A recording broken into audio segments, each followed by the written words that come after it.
Hello guys, I'm just going to try and film another update.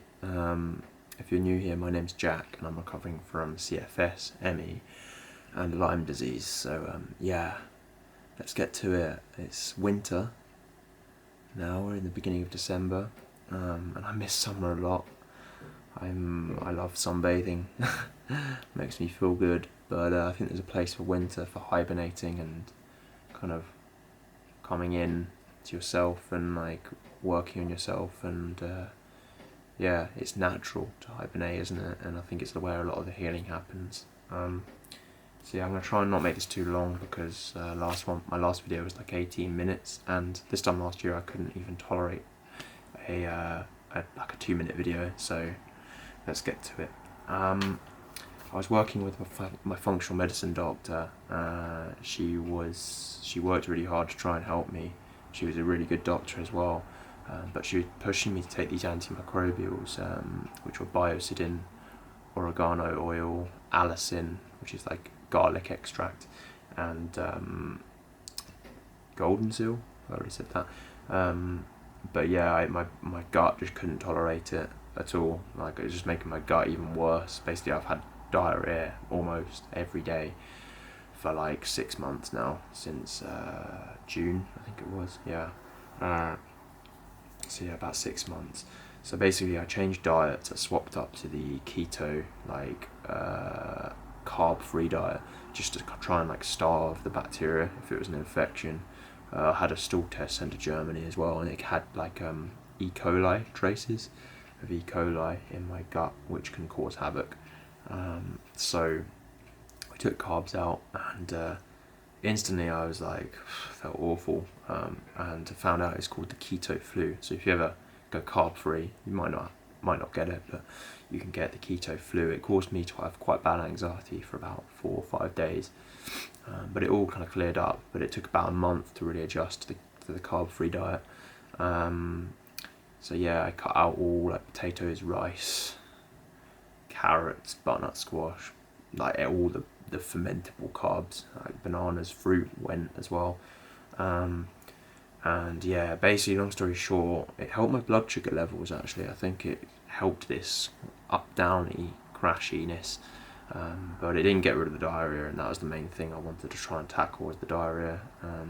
I also tried again all these antimicrobials. I was trying Biocidin, and I couldn't even tolerate one teeny drop in a litre of water. That's how sensitive my body's been. And my functional medicine doctor really struggled. Like, she just is so annoying because she really wanted to help me, I think. But I just feel like she couldn't, and she's a really good functional medicine doctor, and it was hard because I'd worked with her for like 8 months. But you have to get to a point where you have to go, okay, I've done this for like X amount of months, and 8 months is a long time. And you got to go, how much improvement have I seen? For me, I've seen a little bit of improvement, but not a lot at all. So, and my gut was worse than before I started working with her. So I decided to quit and try another method, which is hard because when you've been working with someone for 8 months straight, you've invested your kind of trust in them to get you better, and it can be hard to let someone go. It's a hard decision, but and I'd say if you're working with a doctor, you need to, every 3 months, I'd say you need to kind of check in and go, how am I doing? And by 6 months, you should be making some sort of progress. That's my advice anyway to anyone, because when you get to about month 9, you have to go, how much improvement have I seen? Because I need to be improving. But for me, like, it was stressing my family out. Not everyone was trying to tell me to quit working with her and move to someone else, and it was hard, man. It was hard because you always wonder, like, what's around the corner. Will she be able to give me something else that will help me? But I think I made the right decision. I left her, and we just stuck at the carb-free diet, and that didn't work. So we're up to about a month ago now, where I was still having diarrhea, and yeah, it was causing so much stress. Basically, I also had a Lyme disease blood test sent off to, well, I had one done through the NHS as well, and the NHS one came back with some positives for Borrelia, and my GP was a bit confused. He was like, well, you've obviously come into contact with Lyme, maybe a tick bite or something. He sent that result to this doctor called Dr. Dryden. He's like one of the top Lyme disease specialists, and he came back and just said, oh no, you haven't got Lyme disease, you must have come into contact with it. And I'm like, okay. How does that work? Why am I so ill? Why, like, modern medicine really annoys me sometimes. So I'm just looking at the sky, it's really nice, just watching the sun kind of go behind the clouds. So yeah, the doctors just said I don't have Lyme, so I was like, okay. I then got another Lyme disease test done, more comprehensive, and I got my blood taken and sent to the BCA clinic in Germany, which is one of the top Lyme disease clinics. So if you're ever looking for like a doctor or someone, and you think you've got Lyme disease, you can go through them and they can give you a practitioner or whatever. But yeah, I have my blood sent off to them. I think there's Armin Labs as well, but I have mine sent off to the BCA clinic, which again came back exactly the same result as the NHS one, and showed I had Borrelia positive, and a few others. So I've just left the doctors alone, my GP alone, and just kind of gone on my own path really, which is what we have to do. I've seen this nutritionist for years, and she does this thing called Vega testing. I don't know if anyone's heard of it. It's an alternative type of therapy, but basically you hold a probe in your hand and they have like a pen. It's like this metal tipped pen, and the two wires go into this machine, and basically when she presses the pen on your hand, it creates a circuit through you, and basically she can put like different bacteria, viruses, all different things, vitamins, minerals, into the machine, like slot into the machine, and it will test your test the frequency through your body, and it will give a different frequency of noise if you basically test positive for something or negative for something. So I've been to see her for years. It sounds very skeptical, I know, I was very skeptical as well, but this lady's helped me a lot, and she actually diagnosed me with post-viral fatigue before I got ME back in 2018. She said in March 2018, she said you need to rest because you're going to get ME if you don't stop, and I was like, yeah, whatever. Carried on travelling, carried on doing loads of stuff, and ended up with ME. So, and then she picked up the Lyme disease, and I had the Lyme disease blood tests done, and they came back positive. So she's been accurate with so much stuff, but she said she didn't know how to help me. She could diagnose me, but couldn't help me. So she basically just gonna look at the time. How are we doing for time? Okay, we're all good. She basically put me onto this new doctor who does a similar thing to Vega testing, but it's called Bioresonance diagnostics.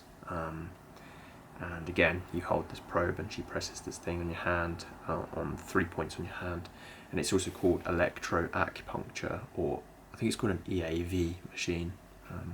Some people are very skeptical of it. I'm still kind of skeptical of it, but she's highly recommended apparently. So basically, yeah, so I'm working with this new homeopath.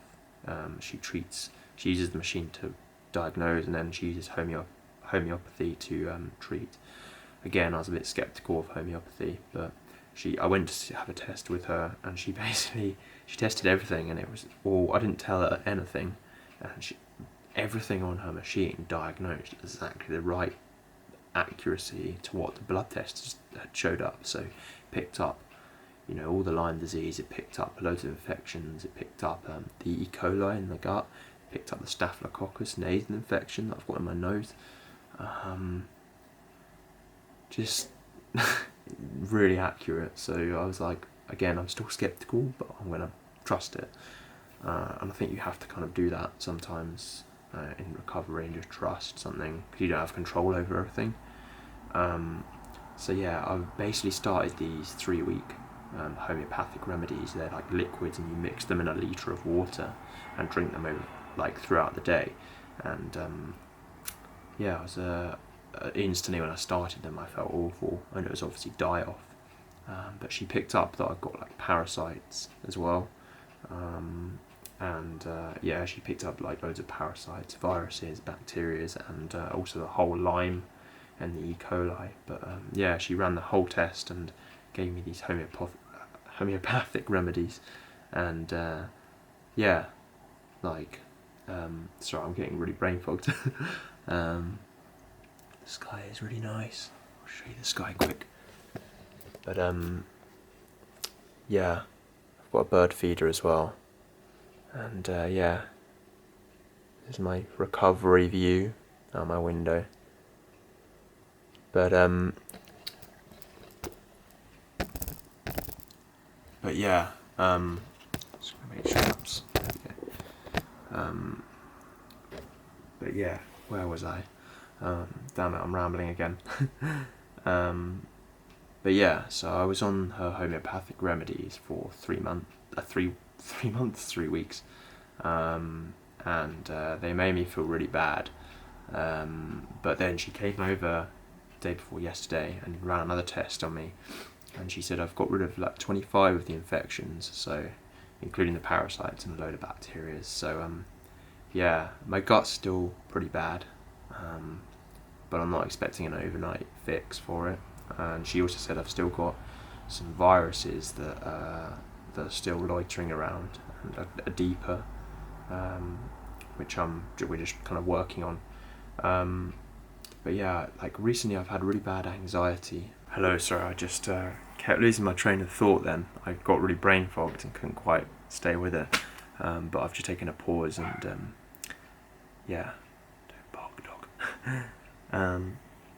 But yeah, I've had really bad anxiety, like these adrenaline rushes, for no reason at all. I don't know if that's because of an infection or the Lyme or a supplement I'm taking, but if it doesn't clear up in a few days, I'll try and eliminate some of the supplements I'm on. But I'm taking like this amino acids powder as well, which is meant to be good for like,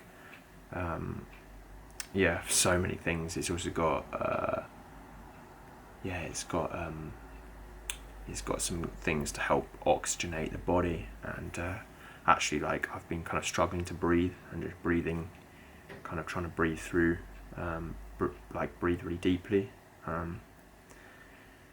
But yeah, I've also not got a phone either. I've not had a phone for about 2.5 months now, coming up 3 months, I think. And yeah, I just knew that my phone wasn't helping me. It was making me really wired. It was distracting me. It was like all throughout the summer, really, I just felt so like wired, and really just getting rid of my phone. Like, I've got one of these old iPods now, and it really helps me. Just, you know, I use my laptop if I need it, but I just really couldn't deal with having my phone on me. So yeah, the winter's been good. Hibernating a lot and just getting to bed early, resting, relaxing. It's been really nice, actually. And that sky is so nice. Still connected with all the birds and nature and stuff as well. And yeah, basically I decided to put carbs back in, carbohydrates, because I just felt the diet wasn't helping me at all. Yeah, I missed carbs, and I feel like it gave me that energy boost, and I think my body needs it to fight off stuff if that's going on. Well, it clearly is because of the Lyme disease as well. And the last thing I kind of wanted to finish on now, I think I've just kept on rambling throughout this video. I think it's really important in recovery, especially if you're someone who really, really, really wants to get better, is to take time off. Be careful taking time off, but you know, I'm not saying go and do something crazy, but like a couple of months ago I got so just fucked off at life in general and just everything. I just got in the car and went for a drive, not far, about 10-15 minutes, and drove to this river and parked up and just walked to the riverbank. I just sat by the river and just watched the water, and so nice. Like, legit, I can't explain it. Just for that time driving, I mean, I felt like, well, should I be driving or not? But it took me out of my own head, really did. And I've basically once every week or once every 2 weeks, I try and once a fortnight push myself to get out of the house now. I just go for a drive, and it's really nice. And even though I'm still ill, I'm still sort of bedbound, not bedbound. It really helps me. So yeah, just letting loose a bit, you know, not taking recovery so seriously, just letting go, stepping back a bit from stuff, you know, having a bit of fun, man. So I feel like when I'm so strict, like, gotta do this, gotta do that, gotta eat the good diet, gotta get to bed early, got to meditate every day, got to do this, got to do, and it's just like, oh my god, like, okay, you can do a lot of that stuff, but 7 days a week is, you know, at least once a week try and take a bit of time off of, you know, I can't say for everyone because I'm not walking everyone's path, but like for me it's been, I felt like I took a step forwards when I stopped taking everything so religiously and so routine, like strict and diligently. So yeah, anyway, I'm gonna let you guys go now. I'm getting dark here. And yeah, sorry about that break. I kind of got really brain fogged. I think because I filmed this video before but didn't film properly, and I'd like talked for 20 minutes and then just talking again. Yeah. Anyway, hopefully in the next video we'll be into the new year, and hopefully I'll be making some more improvements. Man, I want my life back so much. This illness has taken so much from me, but I know if I can get my life back, it will have given me so much. Yeah, I don't know what else to say really. I'll see you guys next time. Goodbye.